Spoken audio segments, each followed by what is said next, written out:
माँ बनना अपने आप में ही बहुत खूब सस्ता पल होता है। मदर पूरे 9 महीने का वेट करती है अपने बच्चे से मिलने का। पूरे घर में खुशी का माहौल होता है। पर क्या आप जानते हैं, इसके अलावा कुछ मदर्स फिर भी खुश नहीं रह पाती।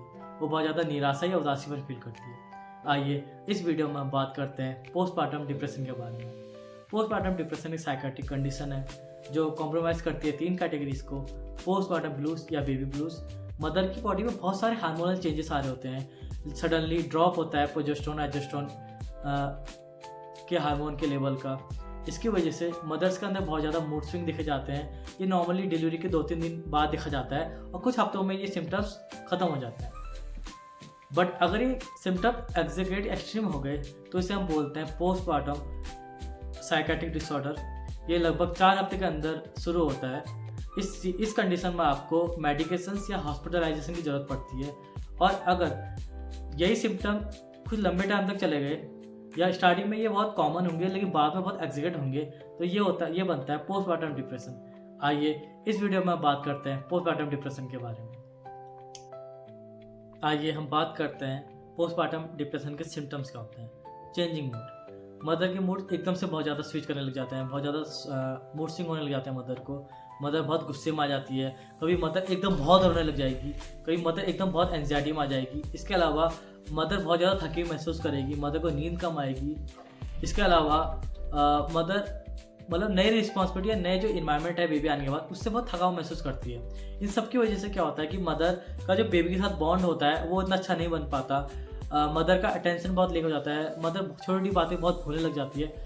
और आइए अब हम बात करते हैं पोस्टपार्टम डिप्रेशन के कॉजेस या कारण की। बस छोटी उम्र में जाके माँ बनना या बहुत लेट जाके माँ बनना। इसके अलावा मदर के जो पुराने डिलीवरी के एक्सपीरियंसेस हैं वो इतना अच्छे ना होना। मदर के जो नॉर्मल वजाइनल डिलीवरी हुई वो बहुत लंबे टाइम तक चलना। इसके अलावा मदर को एकदम से पता चलना कि मदर का सी सेक्शन या सिजेरियन सेक्शन हो रहा है या फिर कोई कॉम्प्लिकेशन आ जाना डिलीवरी के टाइम पे। इसके अलावा अगर फैमिली की बात करें तो घर का माहौल इतना अच्छा ना होना।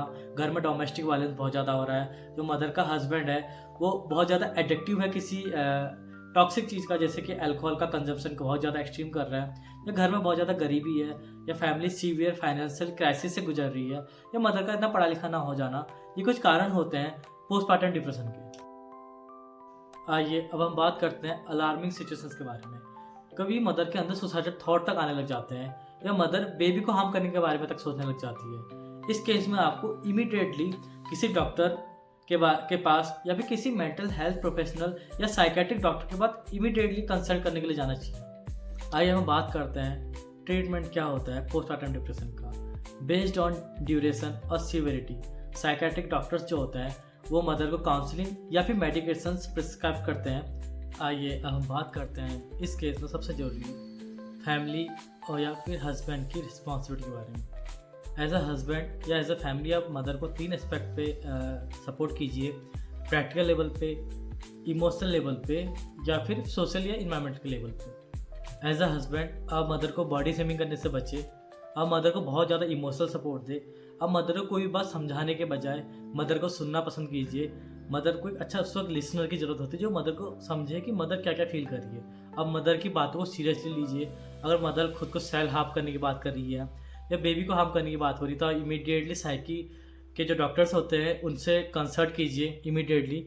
और इससे अलावा आप जो प्रैक्टिकल लेवल मदर को हेल्प कर सकते हैं वो कर सकते हैं कि आप बेबी का डायपर चेंज कर सकते हैं। आप घर के कामों में मदर की हेल्प कर सकते हैं। आप रसोई में काम कर सकते हैं। आप कपड़े धोने में मदर की हेल्प कर सकते हैं। इससे ये फ़ायदा होगा, ये बेनिफिट होगा कि मदर बहुत ज़्यादा एग्जॉस्ट या फिर टायर्ड होने से बचेगी, जिससे मदर के जो सिम्टम्स हैं उनमें जो एग्रीगेट हो जाते हैं मदर के सिम्टम्स वो होने से बचेंगे।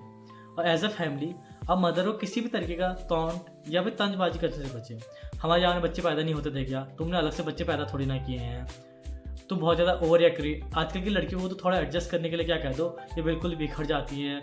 इस तरह की बातें करने से बिल्कुल बचे। एज अ हस्बैंड आप मदर को बॉडी शेम करने से बिल्कुल बचे। मदर वैसे ही बहुत सारे अपने ब्रेन में बहुत कुछ लेकर चल रही होती है, तो मदर के सिम्टम किसी भी सिम्टम को एग्जैगरेट करने के बजाय आप मदर को रिलीफ दीजिए अपनी इमोशनल बातों से। इमोशनल बातों का मतलब यहाँ पर ये होता है कि आप मदर को इमोशन सुने, समझें, सपोर्ट करें। सिर्फ मदर की बातों को टालिए मत। अगर मदर कुछ कह रही है तो उसे बिल्कुल ही सीरियस तरीके से, बहुत ही गंभीर तरीके से सुनिए। कि मदर एक्चुअल में कह क्या रही है, क्योंकि बहुत बार मदर्स के बहुत सारे थॉट्स ऐसे होते हैं जो मदर नहीं बोल पाती। आपको वो सुनने पड़ेंगे, आपको मदर को सपोर्ट करना पड़ेगा उतना कि मदर आपसे वो बात शेयर कर सके।